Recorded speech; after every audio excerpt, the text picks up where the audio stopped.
এখনো পর্যন্ত যারা জালেমের সাফাই গাচ্ছেন, তোষামতি করছেন, তাকে সাহস জোগাচ্ছেন যে আপা ঘাবড়াবেন না, আপনি ঘাবড়ালে আমরা নরম হয়ে যাই, আপনি মানুষ আছে না, আর আপনি তো জানোয়ার হয়ে গেছেন।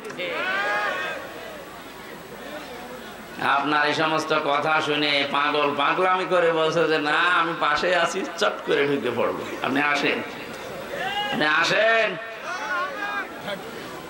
একবার দোয়া করে দিলাম নাকি? হবে না? হবে।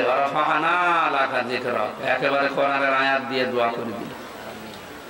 যার যে মর্যাদা ঈমান আর আমল অনুযায়ী আল্লাহ যেন দুনিয়া আখিরাতে বাড়িয়ে দেয়।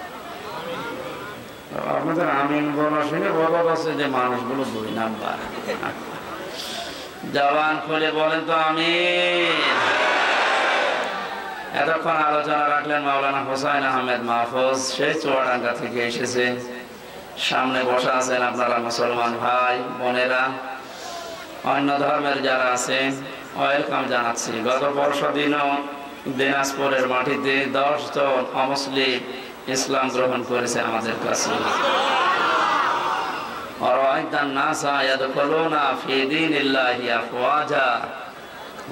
আপনি দেখতে পাবেন দলে দলে পালে পালে মানুষ ইসলামে প্রবেশ করছে।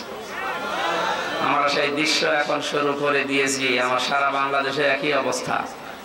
কয়েকদিন আগে চুয়াডাঙ্গায় 2 জন স্বামী স্ত্রী, এর আগে গাইবান্ধায় 1 জন, এরপরে আবার 10 জন। যেভাবে মানুষ ইসলামে আসা, এগুলো তো অমুসলিম। মুসলমানদের ভেতরে যারা মাঝারি আর ছোট জালেম ছিল, বড় জালেম তো সব পালিয়েছে, মাঝারি আর ছোট জালেম যারা ছিল তারাও এখন দিশেহারা, এদিক ওদিক না পেয়ে তারা এখন দলে দলে পালে পালে ইসলামে আসতেছে। মানে বোঝা যাচ্ছে যে এতদিন ওরা আসল মুসলমান ছিল না, কারণ যারা জুলুম করে ওরা মুসলমান থাকে না। কথা বুঝতেছে? যারা জালেম এরা আল্লাহর মামলার আসামি। আমাকে মামলা দিয়েছিল এই দেশের যিনি দায়িত্বে ছিলেন উনি, কিন্তু আল্লাহ মামলা দেবে ওনার বিরুদ্ধে, কারণ উনি জালেম গণহত্যাকারী হিসাবে তামাম দুনিয়ায় এখন স্বীকৃতি পেয়ে গেছে। তামাম দুনিয়ায় 228টা রাষ্ট্র, 57টা মাত্র মুসলমান রাষ্ট্র, বাকি সব তো ইহুদি খ্রিস্টান বৌদ্ধ হিন্দু। এগুলো দুনিয়ার সবাই এখন ঘোষণা দিচ্ছে যিনি পালিয়ে গেছে। গত 2 দিন আগে তার ছেলে স্ট্যাটাস দিয়েছে, আমার মা কুকুরের মতো পালিয়ে গেছে। কি সুন্দর স্ট্যাটাস দেখেছে, আমার মাকে দেশের মানুষ কুকুরের মতো তাড়িয়ে দিয়েছে। সুবহানাল্লাহ। সুতরাং যিনি পালিয়ে গেলে তিনি সহ যারা দোসর ছিল, জালেমদের বড় বড় দোসর গুলো, যারা সরাসরি গণহত্যার সাথে জড়িত, 1150 মানুষ হত্যা করেছে এই দেশে 5 তারিখের আগ পর্যন্ত। এখনো পর্যন্ত 2700-র উপরে হাসপাতালের বেডে কাতরাচ্ছে। যার ভেতরে ন্যূনতম মনুষ্যত্ব আছে, সে কোনো দিন জালেমের পক্ষ নিতে পারে না। কারণ কেউ যদি জালেমের তোষামত করে, তাকে আল্লাহ 2টা জিনিস থেকে বঞ্চিত করে দেয়। 1 নম্বরে সে মরণের সময় ঈমান পাবে না, 2 নম্বরে ওর জন্য নবীর সুপারিশ হারাম। এখনো পর্যন্ত যারা জালেমের সাফাই গাচ্ছেন, তোষামতি করছেন, তাকে সাহস জোগাচ্ছেন যে আপা ঘাবড়াবেন না, আপনি ঘাবড়ালে আমরা নরম হয়ে যাই, আপনি মানুষ আছে না, আর আপনি তো জানোয়ার হয়ে গেছেন। আপনার এই সমস্ত কথা শুনে পাগল পাগলামি করে বলছে যে না আমি পাশে আছি, চট করে ঢুকে পড়বো, আপনি আসেন, আপনি আসেন।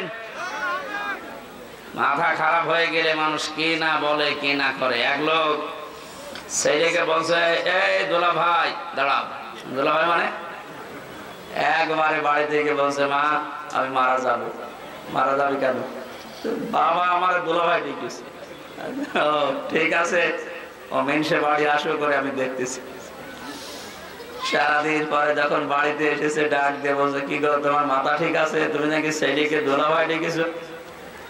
বলছে, ওরে মা গরু হালার এরকম হয়, একটা গরু হারিয়ে গেছে। কি হারিয়েছে? গরু হারিয়ে গেছে তাই ছেলেকে দোলাভাই বলে ফেলছে, স্ত্রীকে মা বলে ফেলছে। একটা রাজত্ব হারিয়ে গেলে মাথা ঠিক থাকে? এই জন্যই তো উল্টা পাল্টা বলতেছে। নাই তো যে লোকটার নামে 113টা মামলা, সব মার্ডার মামলা, গুমের মামলা, সে কোন সাহসে এই কথা মুখ দিয়ে বের করে যে আমি পাশে আছি, চট করে চলে আসবো? ওর মাথা খারাপ হয়ে যায়নি? আপনি কি জানেন কত মানুষের বুক খালি করেছেন আপনি? কত মানুষ আশায় আছে আপনার শুধু একটু চামড়া পাওয়ার জন্য? কত মানুষ মান্নত করে আছে, আল্লাহ তুমি একটু চামড়া দিও।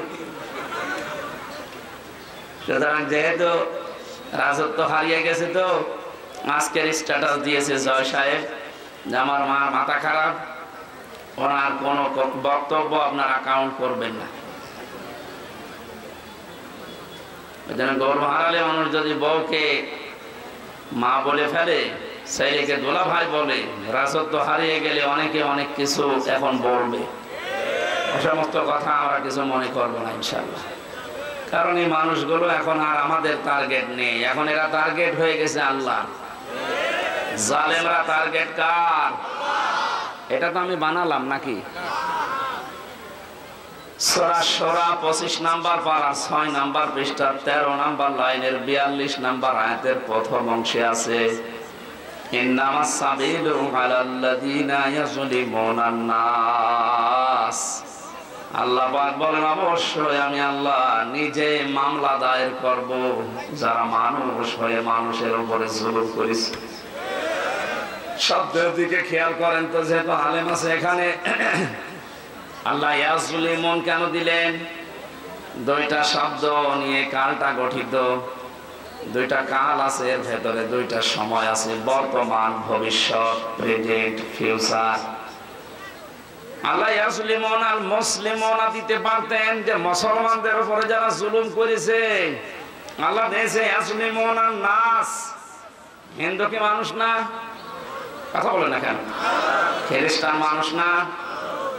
এ পৃথিবীতে যে ধর্মের অনুসারী হোক না কেন, লোকটা তো মানুষ।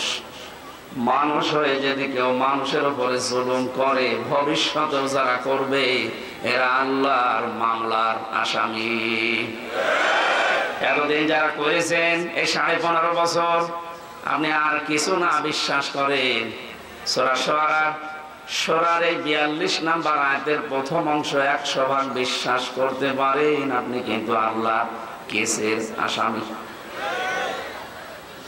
এটা একটা গরিব মানুষ, মাওলানা হারুন, দিনাজপুরে বাড়ি, যদি আমার বিরুদ্ধে মামলা দিত, আমি ওই সময় যে জায়গায় ছিলাম আকিস গ্রুপে, বাংলাদেশের ওরা 3-4 জনের ভেতরে একজন, কত টাকা লাগবে ওরে টাকা দিয়ে 2-3 দিনের ভেতরে আমি বের হয়ে চলে আসতাম। কি কথা বলে না কেন? পারতাম না? ওরা আমাকে গাড়ি চড়তে দিয়েছিল 1.25 কোটি টাকা, সেখানে ওরা কয় কোটি টাকা দিলে তো আমি চলে আসতে পারতাম। যেহেতু আমার মামলার বাদী হারুন না, সভাপতি সাহেব না, একেবারে সরাসরি রাষ্ট্র, তার টাকা খাবেন না ওইভাবে। যারা মামলার বাদী যত বড় হয়, মামলা তত জটিল হয়। 3টা বছরের ভেতরে বহু চেষ্টা চালিয়েছে আমার পরিবার, আমার দল মিলে, কোল কিনারা করতে পারি নাই, কিচ্ছু হয়নি। 3 বছরে মামলা যেখানে ছিল ওই জায়গায় পড়ে আছে, অথচ কয়েকদিন আগে আমার মামলা সবগুলো ঢিসমিস হয়ে গেছে। মনে করলাম বলি যে বিচারপতি, 3টা বছর তো মামলা আপনার কাছে ছিল, কিছুই তো করলেন না, আজকে মামলা দেখে বলছেন যে কোনো মাল নেই, কি দিয়ে বিচার করবো? যা সব খালাস করে দিলাম। এতদিন বললেন না কেন? এতদিনে তো মামলায় কোনো মাল ছিল না। কথা বলছেন কেন? আজকে বলছেন যে কোনো মাল ম্যাটারেস নেই, কি দেখে বিচার করবো? সব খালাস করে দিলাম। সে ধরা পড়ার পর থেকে তো আপনার কাছে উঠতে আছে মামলা, ওই সময় কেন দিলেন না? এই কথাই বলতো মাননীয় আদালত যে হুজুর আমার হাত বাঁধা। কি বাঁধা? বলেন বলেন। বাংলাদেশের 1628 জন মানুষ দায়িত্বে আছে, ছিল, এখনো আছে। একটা মাত্র হাত খোলা ছিল, বাকি 1627 জনের হাত বাঁধা ছিল। গত পরশুদিন আমি যশোরে ছিলাম, ওসি সাহেব এসে বলছে, হুজুর আমি আপনার সাথে খাবার খাবো। এতদিন পর্যন্ত আপনাকে আমি এখানে আসতে দেইনি, আমার কোনো দোষ না, আমার হাত বাঁধা ছিল। আজকে যেহেতু হাত খুলে গেছে, আমি মাফ চাইতে এসেছি, আর একটু খাবার খাবো আপনার সাথে। হাদিসে নাকি শুনেছি যে কিয়ামতে আল্লাহ জিজ্ঞাসা করবে কোন আলেমের সাথে একটু খাবার খেয়েছিলে। এখন মনে হচ্ছে, 15 বছরে মনে হয়নি।